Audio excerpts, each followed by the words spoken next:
हरे कृष्ण, हर हर महादेव। आप सभी का दिन शुभ हो। आज दिनांक है 19 फरवरी और दिन है बुधवार। आज फाल्गुन मास का 7वां दिन है। आज आप सुनेंगे फाल्गुन मास महात्म्य के 7वें दिन की सभी कथाएं। प्रिय श्रोताओं, आज आपको मार्कंडेय ऋषि की कथा सुनाते हैं। भगवान शिव की कृपा से महर्षि मार्कंडेय, जिनकी आयु केवल 16 वर्ष की थी, वे अमर हो गए थे। पहले आपको बताते हैं मार्कंडेय ऋषि के बारे में कि मार्कंडेय ऋषि कौन है। आपने महामृत्युंजय मंत्र का जाप तो किया ही होगा। मरणासन्न व्यक्ति की प्राण रक्षा में समर्थ महामंत्र महामृत्युंजय की प्रसिद्धि मार्कंडेय मुनि के ही कारण है। इस मंत्र पर लोगों की आस्था इतनी अधिक है कि वैदिक मंत्र होने के बाद भी महामृत्युंजय मंत्र को मार्कंडेय रचित माना जाता है।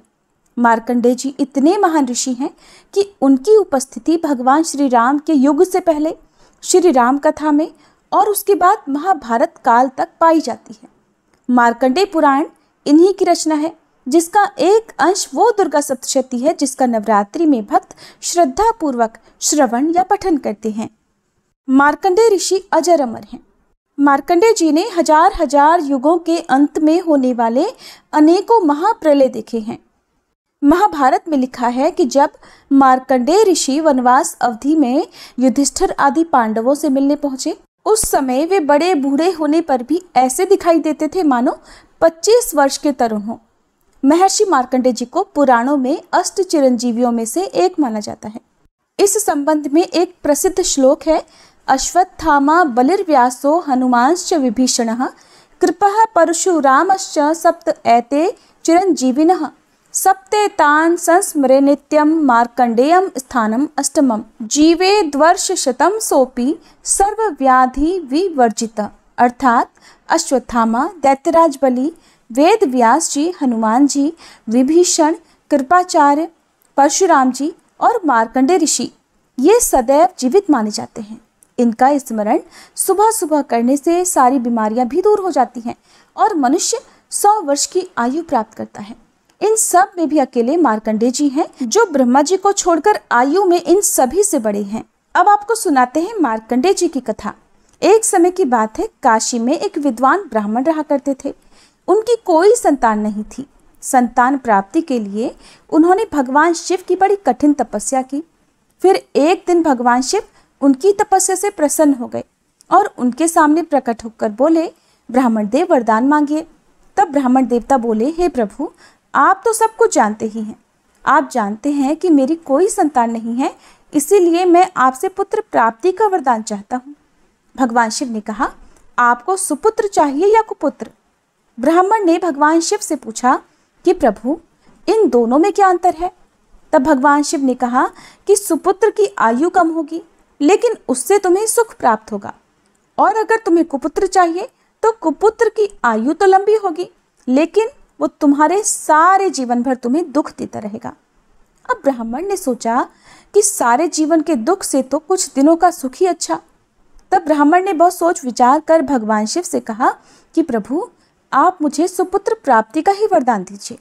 भगवान शिव ने कहा, तुम्हें सुपुत्र की प्राप्ति होगी, लेकिन उसकी आयु केवल 5 वर्ष की होगी। ऐसा कहकर भगवान शंकर वहीं अंतर्ध्यान हो गए। कुछ समय के बाद उन ब्राह्मण के घर में एक बालक ने जन्म लिया। वो बालक बहुत ही सुंदर था। ब्राह्मण उस बालक को देखकर खुश भी होते थे और फिर उसकी आयु के बारे में सोचकर दुखी भी बहुत होते थे। अब वह बालक धीरे धीरे बड़ा होने लगा। बालक के साथ साथ ब्राह्मण देवता का दुख भी बढ़ता जा रहा था। जब वह बालक 4 वर्ष का हो गया, तब ब्राह्मण ने सोचा कि बालक की आयु की वृद्धि के विषय में अब मुझे किसी संत से पूछना चाहिए। तब ब्राह्मण उस बालक को एक संत के पास लेकर गए। संत बोले कि अगर इस बालक को किसी सिद्ध महात्मा का आशीर्वाद मिल जाए तो इसकी आयु बढ़ सकती है। ब्राह्मण ने पूछा, महाराज, ऐसे सिद्ध महात्मा मुझे कहाँ मिलेंगे? संत बोले, ऐसे ढूंढोगे तो तुम्हें सिद्ध महात्मा कहीं भी नहीं मिलेंगे, इसलिए तुम सभी संतों को सिद्ध मानना शुरू कर दो और इस बालक को सभी का आशीर्वाद दिलाओ। संत का कहना मानकर वह ब्राह्मण देवता अपने बालक को गंगा घाट पर ले गए और वहीं पर एक कुटिया बनाकर बालक के साथ रहने लगे। गंगा घाट पर अनेकों महात्मा प्रतिदिन गंगा स्नान करने के लिए आते थे। ब्राह्मण ने अपने पुत्र से कहा कि तुम्हें यहाँ दिन भर में जितने भी महात्मा दिखाई पड़े उन्हें साष्टांग प्रणाम करके उनका आशीर्वाद लिया करो। अब वह बालक घाट पर आने वाले सभी महात्माओं को, स्त्री पुरुष सभी को साष्टांग प्रणाम करके आशीर्वाद लेने लगा। अब यह उस बालक का नित्य का नियम था। वो सारे दिन गंगा घाट पर आने वाले सभी लोगों को साष्टांग प्रणाम करके उनका आशीर्वाद लेता और सभी लोग उससे प्रसन्न होकर उसे हृदय से आशीर्वाद देते। इस प्रकार उसका 5वां वर्ष लगभग पूरा होने को था। जब बालक की उम्र में केवल 3 दिन ही शेष रह गए तो संयोग से वहां पर सप्तऋषि पधारे। बालक ने उन सभी सप्तऋषियों को भी साष्टांग प्रणाम किया। तब सभी सप्तऋषियों ने बालक को चिरंजीवी भव अर्थात चिरंजीवी होने का आशीर्वाद दे दिया। ये दृश्य देखकर उस बालक के पिता की आंखों में आंसू आ गए। वह हाथ जोड़कर उन ऋषियों से बोले कि महाराज, आप सभी ने तो इस बालक को चिरंजीवी होने का आशीर्वाद दिया है, किंतु इस बालक की तो आयु अब केवल 3 दिन की ही बची है। तब सप्तऋषियों ने पूछा कि ब्राह्मण देवता, आपको कैसे पता कि इस बालक की आयु केवल 3 दिन ही शेष है? ब्राह्मण बोले, ये बालक किसी देवता के आशीर्वाद से उत्पन्न हुआ है। उन्होंने ही इसकी आयु केवल 5 वर्ष बताई है, जो कि अगले 3 दिनों में पूरी हो जाएगी। ऋषियों ने पूछा, उन देवता का नाम बताइए।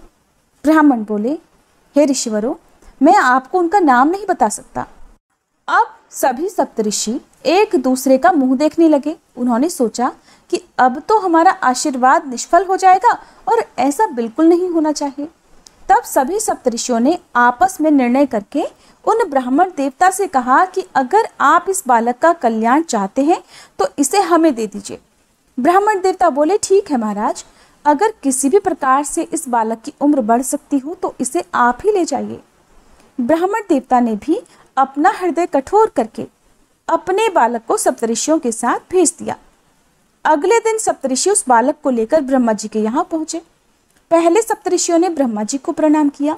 तब ब्रह्मा जी बोले, चिरंजीवी भव, चिरंजीवी भव। इसके बाद उस बालक ने भी ब्रह्मा जी को प्रणाम किया। ब्रह्मा जी ने उस बालक को भी चिरंजीवी भव आशीर्वाद दे दिया। ब्रह्म वचन सुनकर सभी सप्तऋषि मुस्कुरा दिए।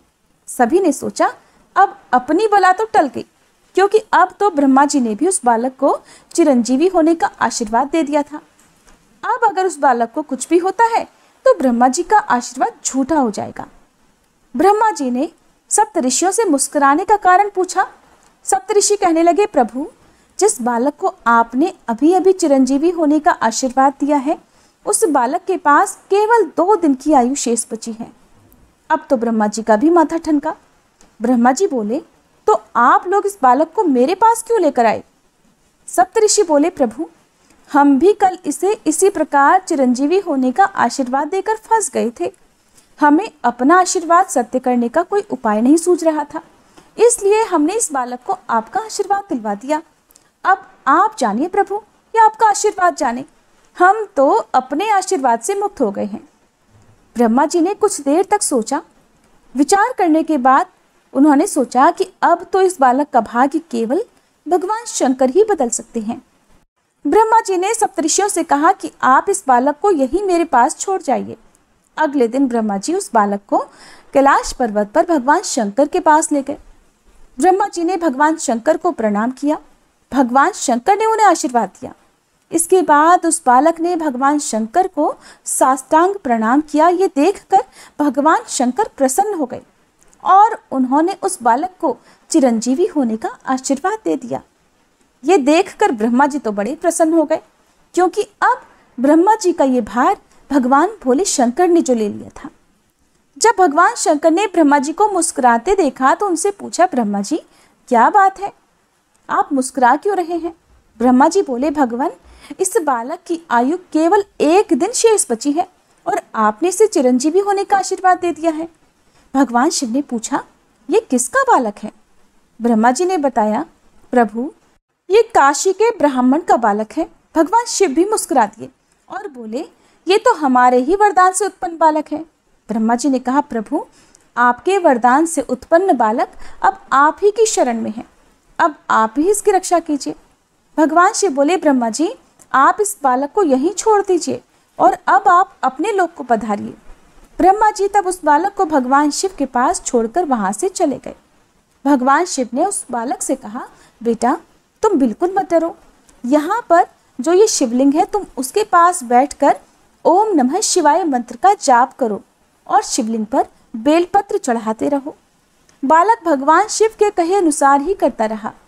ओम नमः शिवाय मंत्र का जाप करते करते वह बालक ध्यान मग्न हो गया। जैसे ही उस बालक की आयु पूरी होने का समय हुआ, यमराज जी उस बालक के पास प्रकट हो गए और उन्होंने उस बालक को अपने पास में जकड़ लिया। इससे उस बालक का ध्यान भंग हो गया और वह घबराकर उस शिवलिंग से लिपट गया और जोर जोर से ओम नमः शिवाय मंत्र का जाप करने लगा। ये देखकर भगवान शिव उस शिवलिंग से प्रकट हो गए और त्रिशूल लेकर यमराज पर झपटे। यमराज जी घबराकर हाथ जोड़े खड़े हो गए और बोले, प्रभु ये आप क्या कर रहे हैं? मैं तो आप ही की दी हुई आज्ञा का पालन कर रहा हूँ। आप ही ने तो इस बालक की आयु 5 वर्ष निर्धारित की थी और अब 5 वर्ष पूरे होने के बाद मैं इसके प्राण हरने आया हूँ। भगवान शिव बोले, इस बालक को 5 वर्ष की आयु आपने दी थी या मैंने? यमराज जी बोले, प्रभु आपने ही दी थी। भगवान शिव बोले, तो फिर इसकी उम्र पर आपका हिसाब चलेगा या हमारा? यमराज जी फिर बोले, प्रभु आयु आपने दी है तो हिसाब भी आप ही का चलेगा, लेकिन प्रभु मैं तो आपका हिसाब सुनना चाहता हूँ। भगवान शिव बोले, तो सुनिए यमराज जी, 4,32,000 वर्ष कलयुग की अवधि होती है, 8,64,000 वर्ष द्वापर युग की अवधि होती है, 12,96,000 वर्ष त्रेता युग की अवधि होती है, 17,28,000 वर्ष सतयुग की अवधि होती है। इन सभी 4 युगों को जोड़कर एक चतुर्युग होता है। ऐसे 71 चतुर्युगों का एक मनवंतर होता है। ऐसे 14 मनवंतरों का एक कल्प होता है। ब्रह्मा जी का एक दिन ऐसे 2 कल्पों के बराबर होता है। ब्रह्मा जी की आयु 100 वर्षों की होती है और 10 ब्रह्मा जी की आयु के बराबर मेरा एक दिन होता है। अब ऐसे दिनों वाले 12 महीनों का 1 वर्ष और ऐसे 5 वर्षों की आयु में इस बालक को प्रदान करता हूँ। भगवान शंकर के ऐसे वचन सुनते ही यमराज जी ने तो हाथ जोड़ लिए और बोले, प्रभु जब आपके एक दिन में 10 ब्रह्मा जी बदल जाते हैं तो फिर मुझ जैसे यमराज की गिनती ही क्या है? प्रभु ये बालक तो अमर हो गया। ऐसा कहकर यमराज जी वहां से अंतर्ध्यान हो गए। फिर वही बालक आगे चलकर मार्कंडेय ऋषि के नाम से प्रसिद्ध हुआ। मार्कंडेय ऋषि ऐसे ऋषि हैं जिनका कल्पों के अंत में होने वाले प्रलय में भी कभी नाश नहीं होता। मार्कंडेय ऋषि को यह अमृतत्व का वरदान ऋषियों और संतों के आशीर्वाद के कारण ही मिला था। उन्होंने अपने बचपन में 1 वर्ष तक सभी संतों को साष्टांग प्रणाम करके उनका आशीर्वाद लिया था, जिसके फलस्वरूप उन्हें सप्तऋषियों का आशीर्वाद प्राप्त हुआ। सप्तऋषियों के आशीर्वाद के फलस्वरूप उन्हें ब्रह्मा जी का आशीर्वाद प्राप्त हुआ। ब्रह्मा जी के आशीर्वाद के फलस्वरूप उन्हें भगवान शिव का आशीर्वाद मिला और फिर मिला उन्हें अमृतत्व का वरदान। इसीलिए शास्त्रों में संतों के आशीर्वाद की बहुत बड़ी महिमा बताई गई है। अब सुनिए आज का महात्म्य। श्री सूत जी कहते हैं, आनर्त देश में वेदरथ नामक एक ब्राह्मण थे। उनका जन्म उत्तम कुल में हुआ था। वे स्त्री पुत्र से संपन्न और महान विद्वान थे। उन ब्राह्मण की एक कन्या हुई जिसका नाम उन्होंने शारदा रखा। वह रूप और शुभ लक्षणों से सुशोभित कन्या जब 12 वर्ष की हुई तब उसे पद्मनाभ नामक एक प्रौढ़ ब्राह्मण ने मांगा। पद्मनाभ जी की पत्नी मर गई थी। वे बड़े धनी, शांत और राजा के मित्र थे। पिता ने उनकी याचना भंग होने के भय से अपनी कन्या उन्हें दे दी। दोपहर में विवाह करके पद्मनाभ जी ससुराल में सायंकाल होने पर संध्योपासना करने के लिए एक सरोवर के तट पर गए। वहां विधि पूर्वक संध्योपासना करके जब लौटने लगे तब अंधकार से भरे हुए मार्ग में एक सांप ने उन्हें काट लिया, जिससे उनकी मृत्यु हो गई। विवाह करने के पश्चात सहसा उनकी मृत्यु होने पर भाई बंधु रोने और विलाप करने लगे। सास ससुर और वह कन्या सभी शोक में डूब गए। भाई बंधु मृतक का दाह संस्कार करके अपने अपने घर लौट गए। अब विधवा शारदा पिता के घर में ही रह गई। एक दिन नैध्रुव नाम वाले कोई अंधे मुनि अपने शिष्य का हाथ पकड़े हुए शारदा के घर पर आए। मुनि बहुत वृद्ध हो गए थे। जिस समय वे घर पर पधारे, शारदा के भाई उस समय कहीं बाहर गए हुए थे, इसलिए शारदा ही उनके पास आई और इस प्रकार बोली, महाभाग, आपका स्वागत है, इस पीढ़े पर बैठिए। आप मुनिनाथ को मेरा नमस्कार है। आज्ञा दीजिए, मैं आपका कौन सा कार्य करूं? ऐसा कहकर शारदा ने बड़े भक्तिभाव से उन मुनि के पैर धुलवाए और पंखे से हवा करके उन्हें संतुष्ट किया। थके मांदे मुनि को पीढ़े पर बिठाकर उन्हें विधि पूर्वक स्नान कराया और जब वे देव पूजा करके सुखपूर्वक आसन पर बैठे तब उन्हें आदर पूर्वक उत्तम अन्न भोजन कराया। भोजन करके तृप्त होकर जब वे मुनि आनंद से परिपूर्ण हुए तब अंध मुनि ने उस कन्या के लिए उत्तम आशीर्वाद दिया कि भद्रे, तुम पति के साथ विहार करके सर्वगुण संपन्न श्रेष्ठ पुत्र प्राप्त करो और इस संसार में बड़ी भारी कीर्ति पाकर देवताओं के प्रसाद के अधिकारिणी बनो। अंध मुनि के द्वारा कहे हुए इस वचन को सुनकर शारदा बहुत हैरान हुई और हाथ जोड़कर बोली, हे ब्राह्मण, आपका वचन तो सदा सत्य होता है, कभी झूठ नहीं होता, परंतु मुझ अभागिनी के लिए ये कैसे सफल होगा? मैं तो विधवा हूं, आपके इन आशीर्वादों की पात्र भला कैसे हो सकूंगी?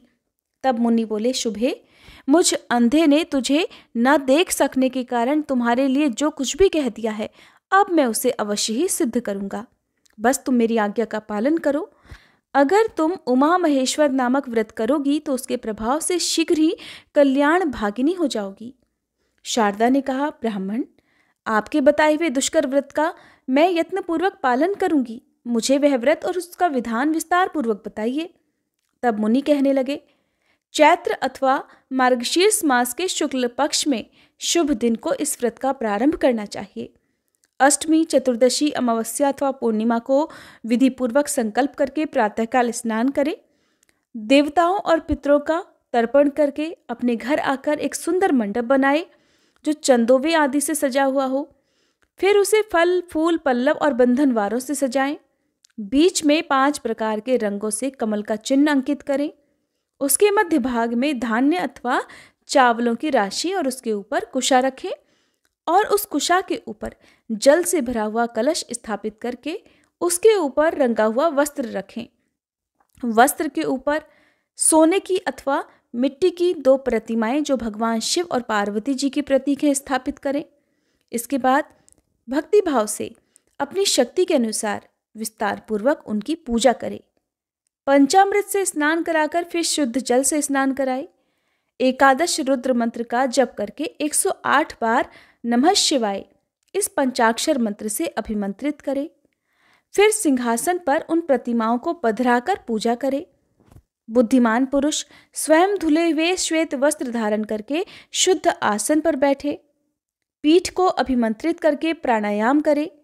फिर भगवान शिव के आगे हाथ जोड़कर इस प्रकार संकल्प पढ़े, मेरे सैकड़ों जन्मों में भी जो भयंकर पाप संचित हुए हैं उन सब का नाश करने के लिए मैं शिवजी की पूजा प्रारंभ करता हूँ। सौभाग्य, विजय, आरोग्य, धर्म और ऐश्वर्य की वृद्धि तथा स्वर्ग और मोक्ष की सिद्धि के लिए मैं शिवजी की पूजा करूंगा। इस प्रकार संकल्प बोलकर मनुष्य एकाग्रता पूर्वक यथा योग्य अंग न्यास करके शिवजी और पार्वती जी का ध्यान करे। अपने हृदय कमल की कर्णिका में जगत के माता पिता शिव पार्वती का ध्यान करके तत्संबंधी मंत्रों का जप करे। फिर दोनों प्रतिमाओं में शिवजी और पार्वती जी का आह्वान करके उनके लिए आसन दे। फिर इस मंत्र से उन्हें अर्घ दे। नमस्ते पार्वतीनाथम त्रैलोक्यवरदर्शभ त्र्यंबकेश महादेव ग्रहणार्घ्यम नमोस्तुते। नमस्ते देव देवेशी प्रपन्न भयहारिणी अंबिके वरदे देवी ग्रहणार्घ्यम शिवप्रिये। अर्थात तीनों लोकों को वर देने वाले देवताओं में सबसे श्रेष्ठ पार्वतीनाथ आपको नमस्कार है। हे त्र्यंबकेश्वर महादेव आपको नमस्कार है। ये अर्घ ग्रहण कीजिए।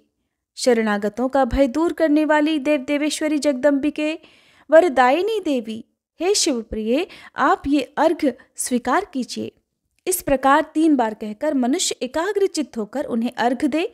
फिर विधि पूर्वक गंध, पुष्प, अक्षत, धूप और दीप आदि उपचारों को चढ़ाए। खीर के साथ घी में तैयार किया हुआ नैवेद्य अर्पित करे। इसके बाद मूल मंत्र द्वारा 108 बार हविष्य की आहुति दे। फिर नैवेद्य हटाकर धूप आरती करके तांबूल अर्थात पान अर्पित करे और मन को एकाग्र करके नमस्कार करे। इस प्रकार उपचार से पूजा करके ब्राह्मण दंपति को भोजन कराए। इसी प्रकार शाम की पूजा करके ब्राह्मण की अनुमति लेकर रात में मौन भाव से दूध में तैयार किया हुआ हविष्य भोजन करे। इस प्रकार विद्वान पुरुष 1 वर्ष तक दोनों पक्षों में अर्थात कृष्ण पक्ष और शुक्ल पक्ष में इस व्रत का पालन करता रहे। 1 वर्ष पूरा होने पर व्रत का उद्यापन करे। शतरुद्री का पाठ करते हुए दोनों प्रतिमाओं को जल से स्नान कराए। आगमोक्त मंत्रों से शिव पार्वती जी की भलीभांति पूजा करे और अंत में वस्त्र, स्वर्ण और प्रतिमा सहित कलश सदाचारी आचार्य को देकर ब्राह्मणों को भोजन कराए।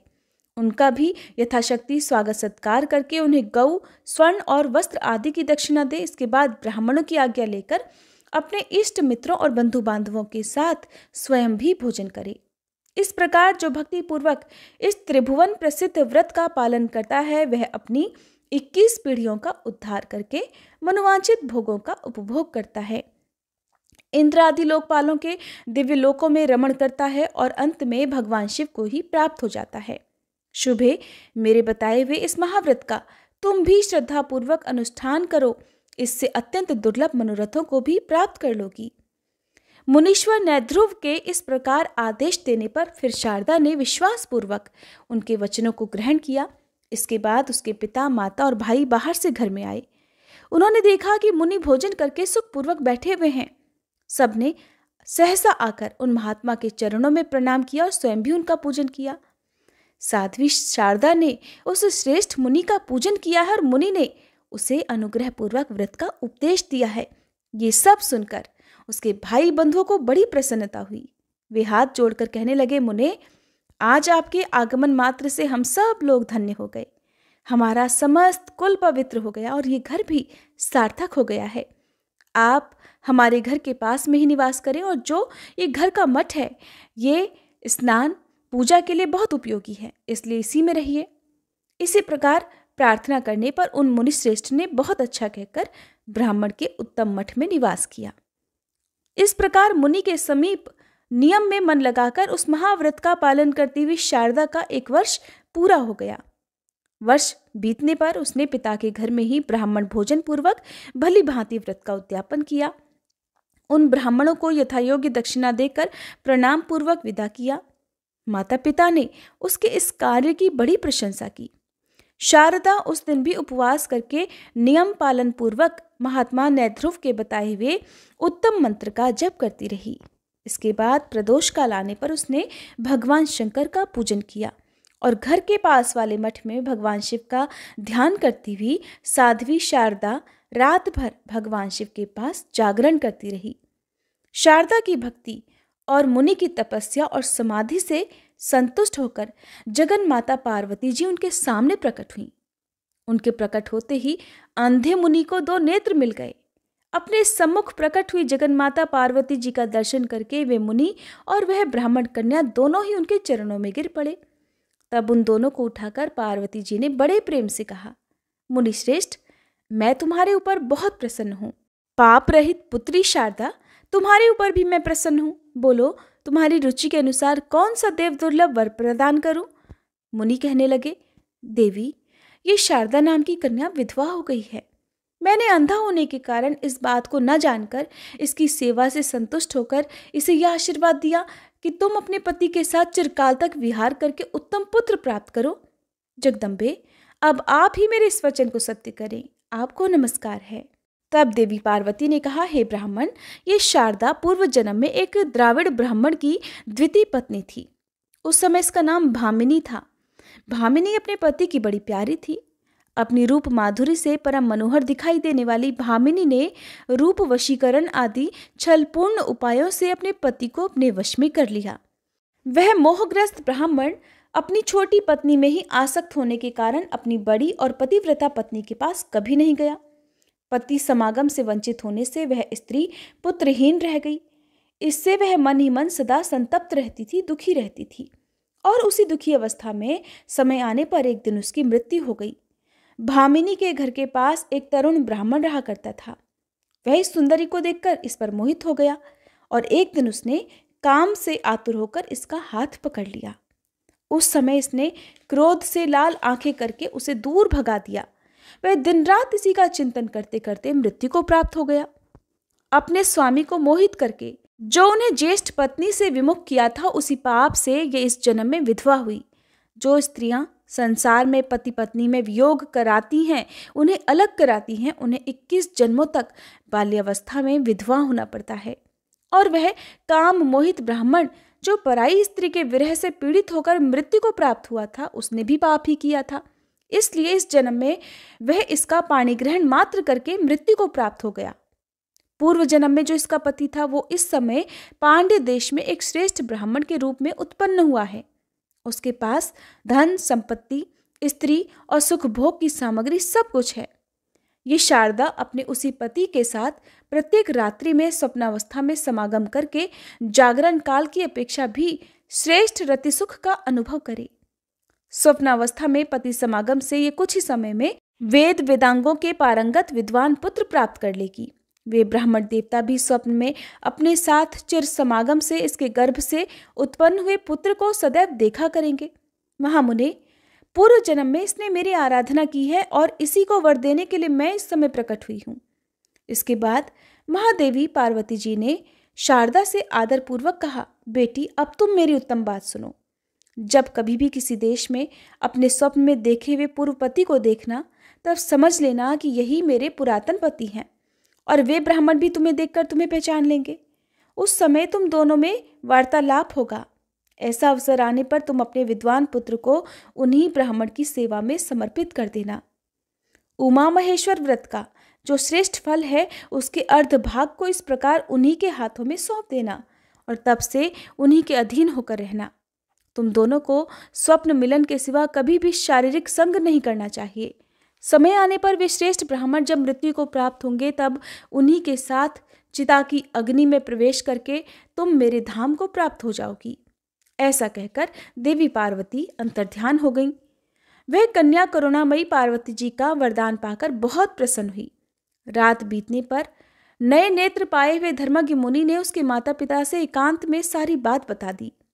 इसके बाद वे चले गए। इस प्रकार कुछ समय बीतने पर शारदा ने स्वप्न में पति का समागम प्राप्त किया। देवी पार्वती के वरदान से उसके गर्भ रह गया। उस विधवा को गर्भवती हुई सुनकर सब लोग उसे व्यभिचारिणी कहकर उसे धिक्कारने लगे।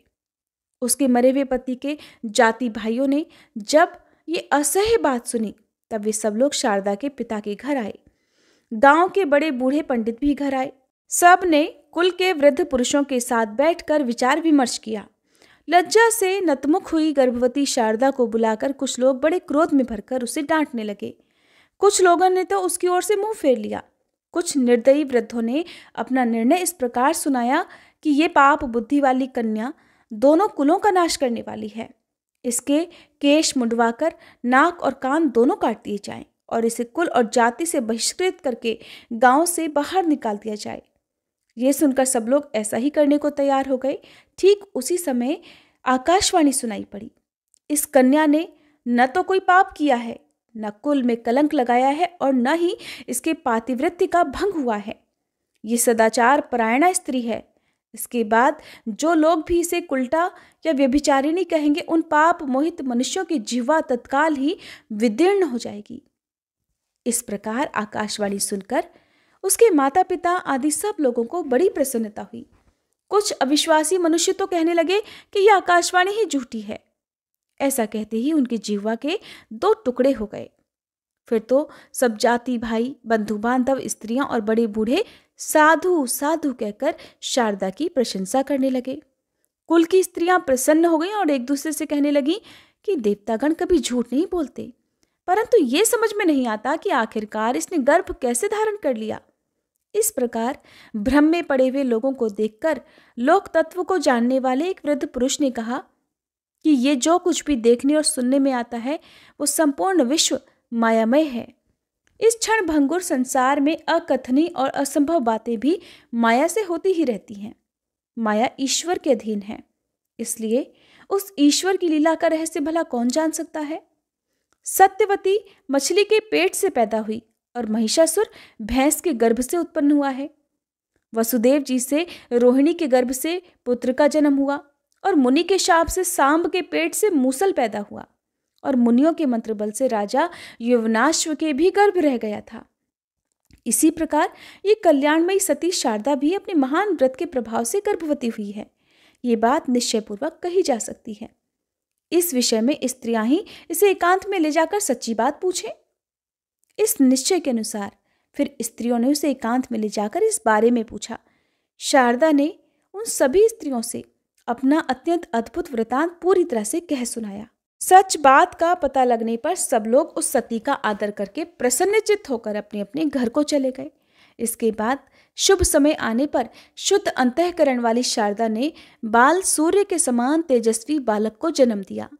वह कुमार बाल्यावस्था में ही बहुत अधिक विद्या प्राप्त करके परम बुद्धिमान हो गया था। इसके बाद गुरुजी ने समय आने पर उसका उपनयन संस्कार किया।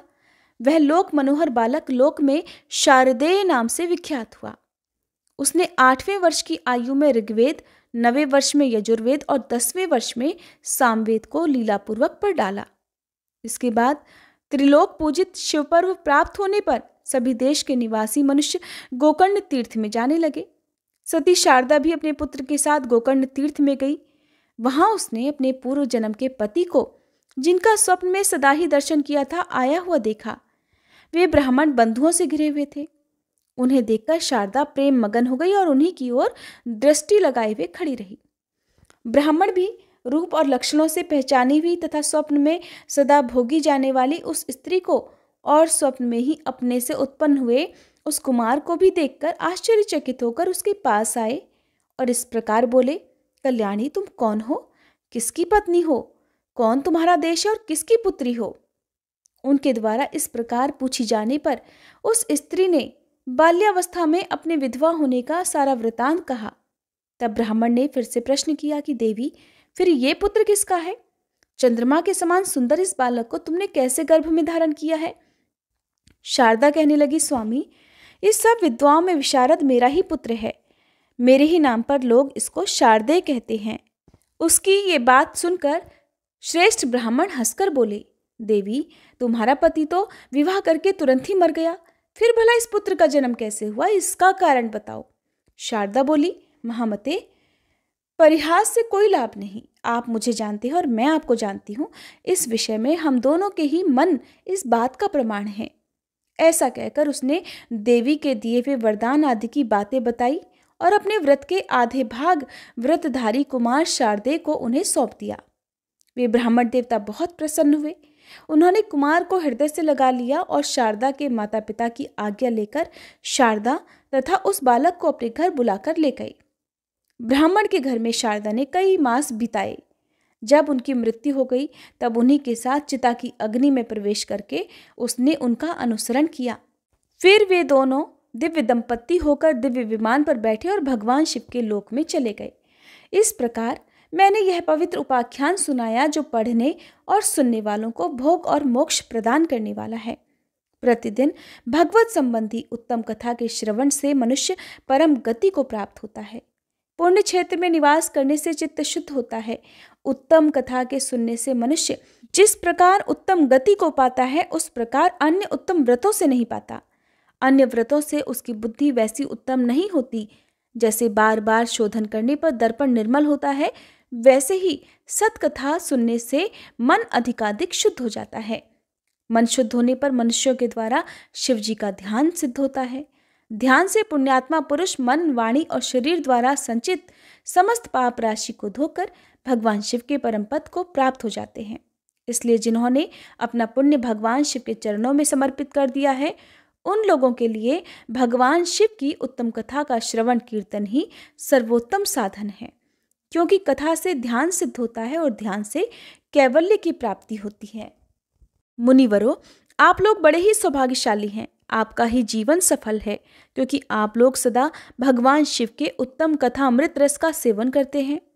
इस जीव जगत में वस्तुतः उन्हीं का जन्म सफल है जिनका मन सदा भगवान विश्वनाथ जी का ध्यान करता है। वाणी उनके गुण गाती है और दोनों कान उन्हीं की कथाएं सुनते हैं। ऐसे ही लोग इस संसार सागर को पार कर लेते हैं। तरह तरह के गुण भेद जिनके स्वरूप का कभी स्पर्श नहीं करते, जो अपनी महिमा से जगत के बाहर और भीतर एक समान रूप से व्याप्त हैं, जो अपने ही प्रकाश में विहार करते हैं और जो मन वाणी की वृत्तियों से बहुत दूर हैं। मैं उन अनंतानंद घन स्वरूप परम शिव की शरण लेता हूँ। जय भोलेनाथ। आज के अध्याय में बस इतना ही। इसके आगे की कथा आप सभी आने वाले अध्याय में जरूर सुनिएगा।